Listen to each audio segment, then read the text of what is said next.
You will hear a number of different recordings, and you will have to answer questions on what you hear. There will be time for you to read the instructions and questions, and you will have a chance to check your work. All the recordings will be played once only. The test is in 4 sections. At the end of the test, you will be given 10 minutes to transfer your answers to an answer sheet. Now turn to Section 1. Section 1. You will hear a woman phoning a box office to ask about a festival in the town of Kenton. First, you have some time to look at questions 1 to 5.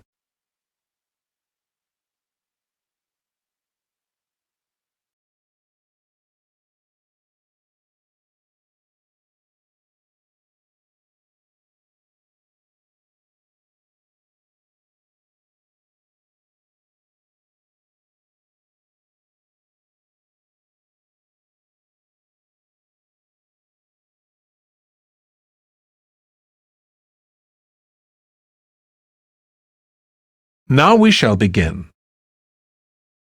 You should answer the questions as you listen because you will not hear the recording a second time. Listen carefully and answer questions 1 to 5. Good morning, Kenton Festival Box Office. How can I help you? Oh, good morning. I'm coming to Kenton for a few days' holiday next month, and a friend told me there's a festival. She gave me this number to find out about it. That's right. The festival begins on the 16th of May and goes on till the 19th. Oh, that's great. I'll be there from the 15th till the 19th. So, could you tell me the programme, please? Well, on the first day, there's the opening ceremony in the town centre. People start gathering around 2 o'clock to get a good place to see from, and the events will start at 2:45 and finish about 5:30. OK, thanks. I'll make sure I get there early to get a good spot. The festival will be officially opened by the mayor. He'll just speak for a few minutes, welcoming everyone to the festival. All the town councillors will be there, and, of course, lots of other people. Right. Then there'll be a performance by a band.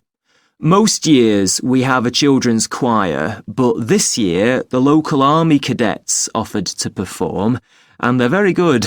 Uh-huh. After that, a community group from the town will perform a play they've written themselves, just a short one. It's about Helen Tungate. I don't know if you've heard of her. I certainly have. She was a scientist years ago. That's right. She was born in Kenton exactly 100 years ago, so we're celebrating her centenary. I'm a biologist, so I've always been interested in her. I didn't realise she came from Kenton. Yes. Well, all that will take place in the afternoon, and later, as the sun sets, there'll be a firework display.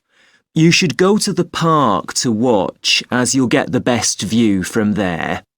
And the display takes place on the opposite side of the river. It's always one of the most popular events in the festival. Sounds great. Before you hear the rest of the conversation, you have some time to look at questions 6 to 10.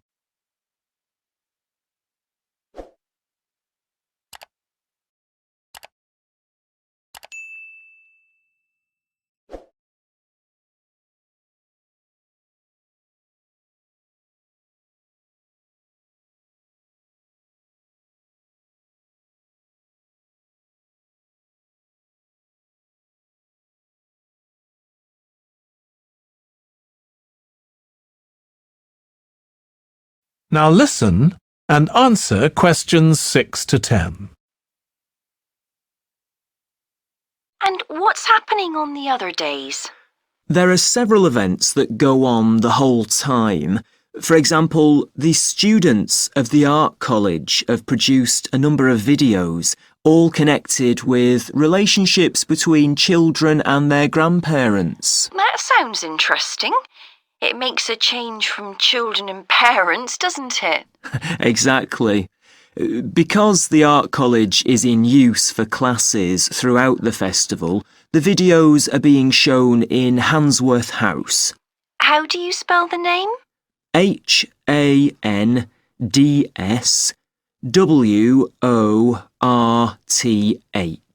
Handsworth House. It's close to the town hall. Right. Now, let me see, what else can I tell you about? Are there any displays of ballet dancing? I'm particularly interested in that as I do it as a hobby.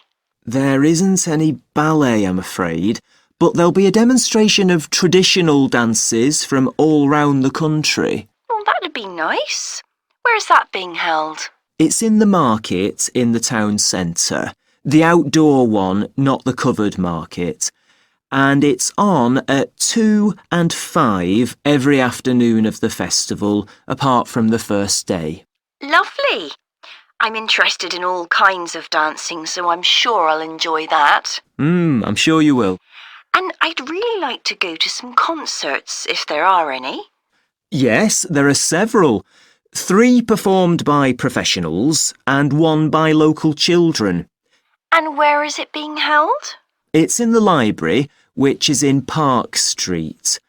On the 18th at 6:30 in the evening. I presume I'll need tickets for that. Yes, you can book online, or you can buy them when you arrive in Kenton, either at the festival box office or from any shops displaying our logo in the windows. Well, I think that'll keep me busy for the whole of my stay in Kenton. Thank you so much for all your help. You're welcome. I hope you enjoy your stay. Thank you. Goodbye. That is the end of section 1. You now have half a minute to check your answers.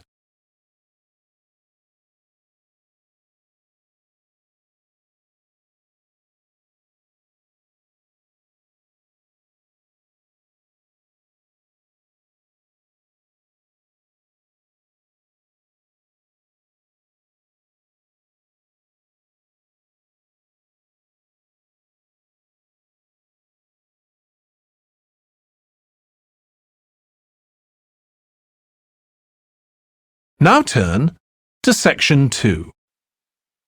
Section 2. You will hear a man talking to a group of people about a tour of theatres in the city of Munich in Germany that he has arranged for them. First, you have some time to look at questions 11 to 15.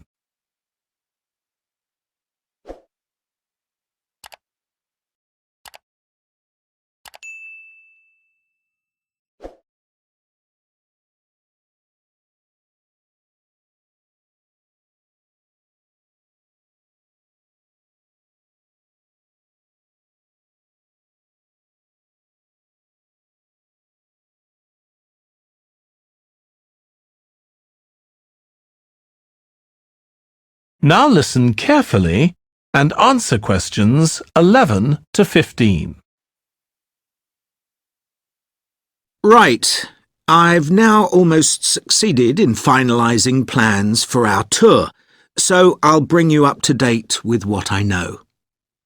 As you know, we're flying first to Munich on Monday the 4th. The flight is at 11:30, so it's too early to have lunch at the airport. I suggest we meet there for coffee at 10, which should give us plenty of time for breakfast before we leave home. When we arrive in Munich, we'll be met at the airport by Klaus Bauer. Klaus works for a tour operator, and he'll look after us for the time we'll be in Germany. He's already liaised with the managers of the theatres we're going to visit, And he's also arranged for an officer of the National Theatre in Munich to show us round the theatre one afternoon during our stay. Now, last time we discussed this trip, I didn't have the precise cost for hotel rooms, but now I have.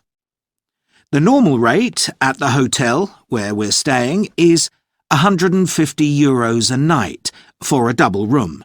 I'd hoped to get that down to €120, but in fact I've been able to negotiate a rate of 110. That'll be reflected in the final payment, which you'll need to make by the end of this week. On Tuesday, the day after our arrival, I had hoped we could sit in on a rehearsal at one of the theatres, but unfortunately that's proved very difficult to arrange. So instead, we'll have a coach trip to one of the amazing castles in the mountains south of Munich. On Tuesday evening, we'll all have dinner together in a restaurant near our hotel. From talking to you all about your preferences, it was clear that a typical local restaurant would be too meat-oriented for some of you. Some of you suggested an Italian restaurant, but I must confess that I decided to book a Lebanese one, as we have plenty of opportunities to go to an Italian restaurant at home. On Wednesday afternoon, the director of the play we're going to see that evening will talk to us at the theatre. She'll describe the whole process of producing a play, including how she chose the actors, and, as the play we're going to see is a modern one, how she worked with the playwright. Before you hear the rest of the talk, you have some time to look at questions 16 to 20.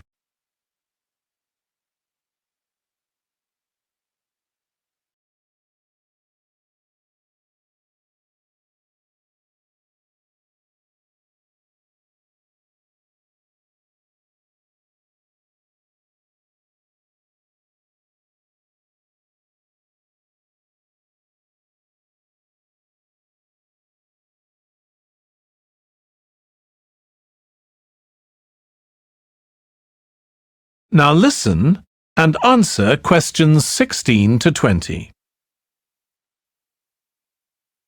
Right.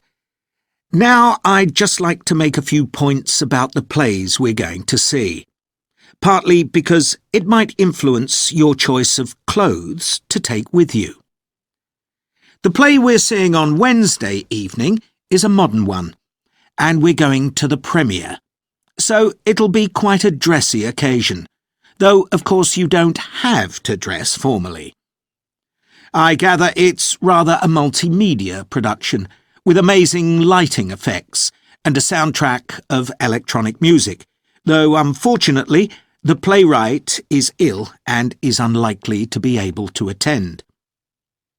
On Thursday, we're seeing a play that was first performed last year, when it was commissioned to mark 100 years since the birth in the town of a well-known scientist.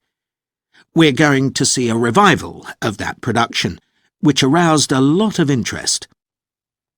Friday's play will really make you think hard about what clothes to pack, as it'll be in the garden of a palace. It's a beautiful setting, but I'd better warn you, there won't be much protection from the wind. On Saturday, we're going by coach to a theatre in another town, not far from Munich. This will be the opening of a drama festival, and the mayor and all the other dignitaries of the town will be attending.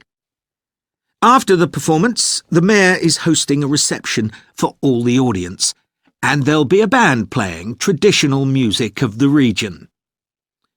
And after having a day off on Sunday, our final play is on Monday, and it's in the stunning setting of the old town hall, which dates back to the 14th century. The performance marks the 50 years that the lead actor has been on stage, and the play is the one where he made his first professional appearance all those years ago. And the day after that, we'll be flying back home. Now, have you got any questions before I move? That is the end of section 2.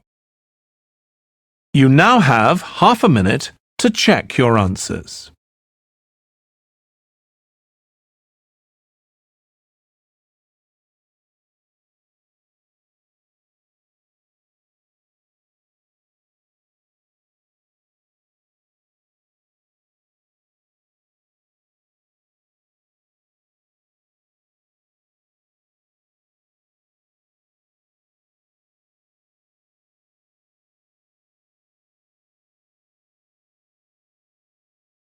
Now turn to section 3.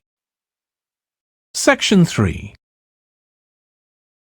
You will hear James, who is in the Scandinavian Studies department at his university, talking to his tutor, Beth.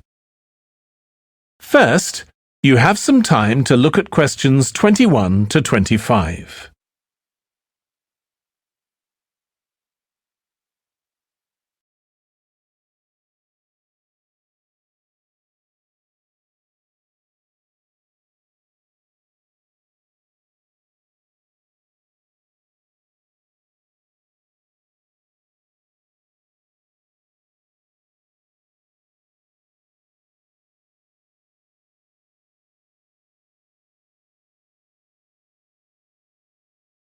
Now listen carefully and answer questions 21 to 25.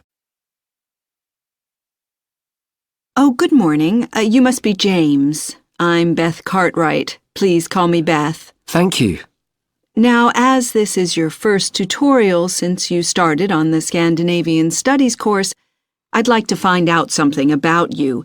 Why did you decide to take this course? Well, my mother is Danish, and although we always lived in England, she used to talk about her home a lot, and that made me want to visit Denmark. We hardly ever did, though. My mother usually went on her own.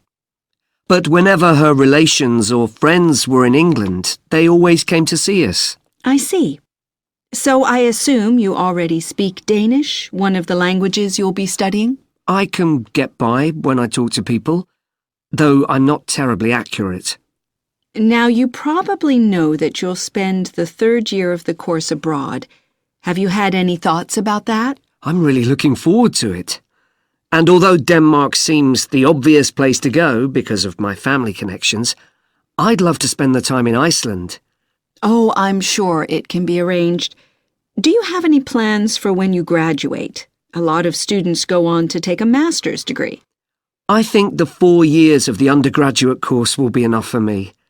I'm interested in journalism, and I quite like the idea of moving to Scandinavia and writing for magazines. I'd find that more creative than translating, which I suppose most graduates do. Okay. Now, how are you finding the courses you're taking this term, James? Well, I'm really enjoying the one on Swedish cinema. That'll continue next term.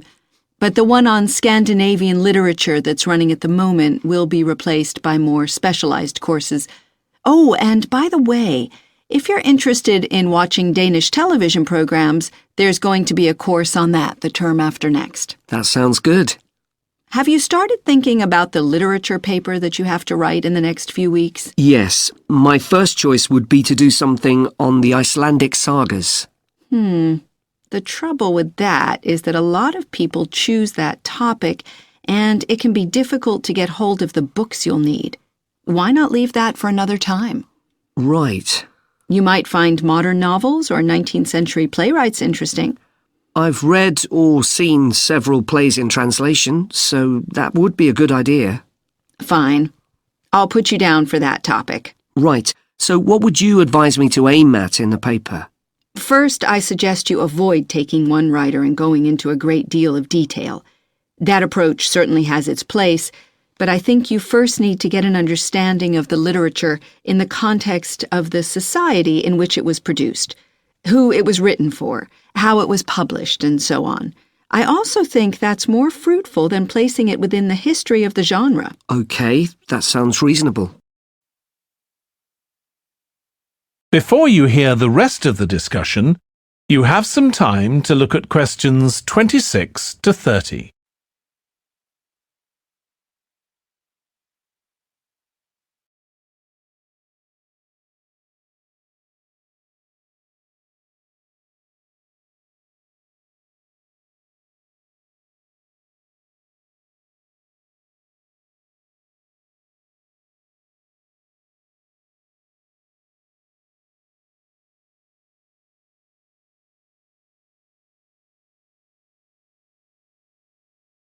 Now listen and answer questions 26 to 30. Could I ask for some advice about writing the paper I'm working on about the Vikings? I have to do that this week, and I'm a bit stuck. Of course. Have you decided yet what to write about? No, I haven't. There's so much that seems interesting. Viking settlement in other countries, trade, mythology. Well, what I suggest is that you read an assignment a student wrote last year, which is kept in the library. It's short and well-focused, and I'm sure you'll find it helpful. I'll give you the details in a moment. Textbooks usually cover so many topics, it can be very difficult to choose just one. Okay. I've got a DVD of the film about the Vikings that came out earlier this year. Should I watch that again? If it's the one I am thinking of, I'd ignore it. It's more fantasy than reality. But I've got a recording of a documentary that you should watch. It makes some interesting and provocative points, which I think will help you to focus your topic. Right. So then, should I work out an outline? Yes, just headings for different sections at this stage. And then you should start looking for suitable articles and books to draw on, and take notes which you organize according to those headings. I see. Then put short phrases and sentences as bullet points under each heading. Make sure that this skeleton makes sense and flows properly before writing up the paper in full. Okay. Thanks. That's very helpful. That is the end of section 3. You now have half a minute to check your answers.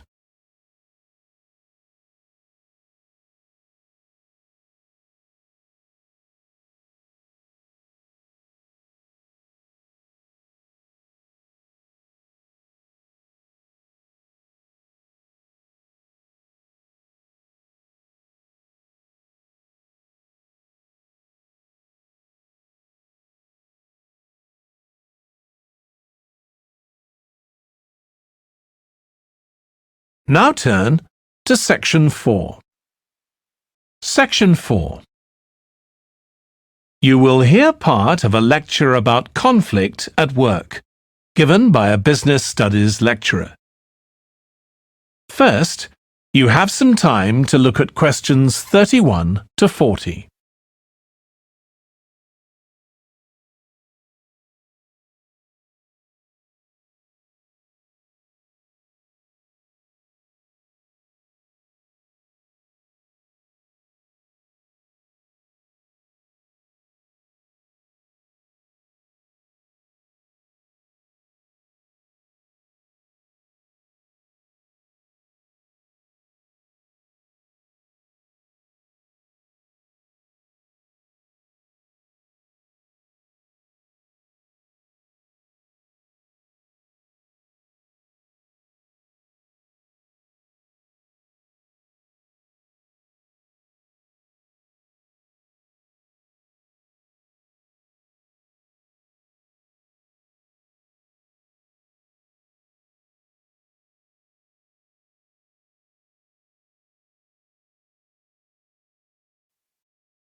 Now listen carefully and answer questions 31 to 40.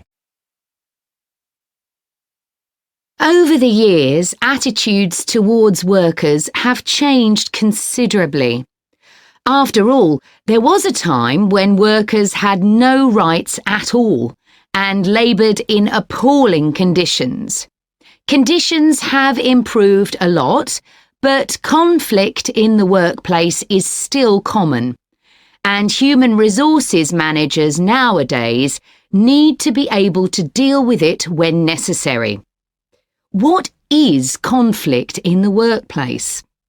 Definitions vary, but I'm taking it to refer to a whole range of behaviours that the victim finds unacceptable, from minor, harmless arguments to, at the opposite extreme, physical violence.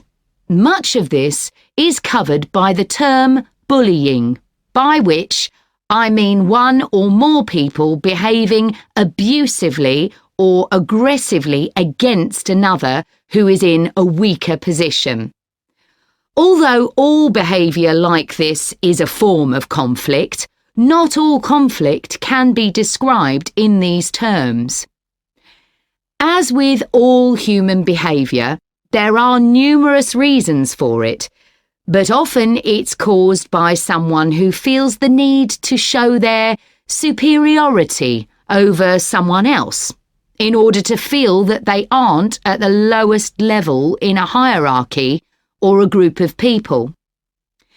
In some cases, one person simply dislikes the other, on the basis that the personality of one is in some way incompatible with that of the other person.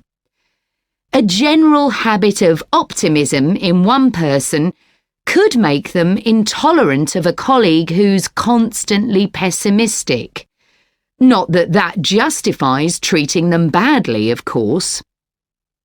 Some conflicts arise when people are more interested in promoting themselves and their team than in the company as a whole. These conflicts are called structural and could come about, for example, when a sales team believe they are the only people in the business who do any useful work and look down on behind-the-scenes administrators. Conflict obviously affects the individuals concerned. The situation is likely to be very stressful for victims, resulting in their absence from work, possibly for months.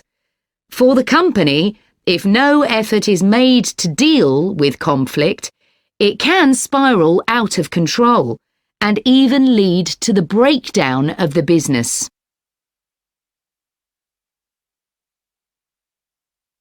Some interesting work with chief executives, CEOs, has uncovered some of the reasons why they may treat colleagues badly. Many CEOs combine two opposing characteristics: confidence, that is, the belief that they're capable of great achievements, with a high level of anxiety, a fear of missing targets, whether set by themselves or by the directors of the company. This combination can make them respond badly to anyone who questions their decisions. In a high-pressure work environment, such characteristics become problematic, and it's particularly difficult to tackle the situation where colleagues, managers and board members are all trying to achieve their own visions.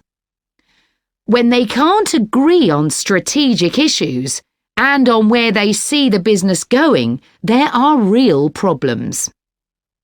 For managers at lower levels within the organisation, it might seem that an autocratic form of management, where the chief executive gives orders and everyone else has to obey, would see more conflict than others. Interestingly, though, a company with a more democratic business model can suffer more when uncertainty about who to report to leads to conflicting demands. Now I'll say a little about dealing with the type of conflict that has harmful effects. Of course, the ideal is to prevent it arising in the first place. A good manager at any level will make efforts to earn the respect of the people they work with, particularly those who report to them. That will involve politeness in all communications and treating them as equals who happen to have a different role within the organisation. Sometimes, of course, conflict does occur and can get out of hand. In such cases, the Human Resources Department often gets involved. However, if one of the parties in a conflict sees human resources as simply a mouthpiece for the chief executive, then an external mediator might be able to help. By talking to both sides and trying to find the truth of what's been happening, they can build a clear picture of the situation and give feedback that both sides will accept, precisely because they're independent. That is the end of section 4. You now have half a minute to check your answers.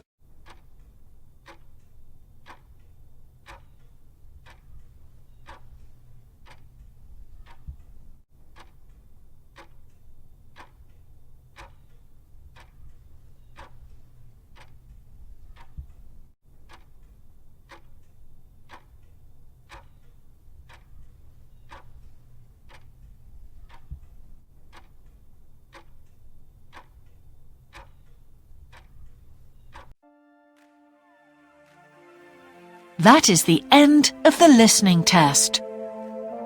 In the IELTS test, you would now have 10 minutes to transfer your answers to the answer sheet.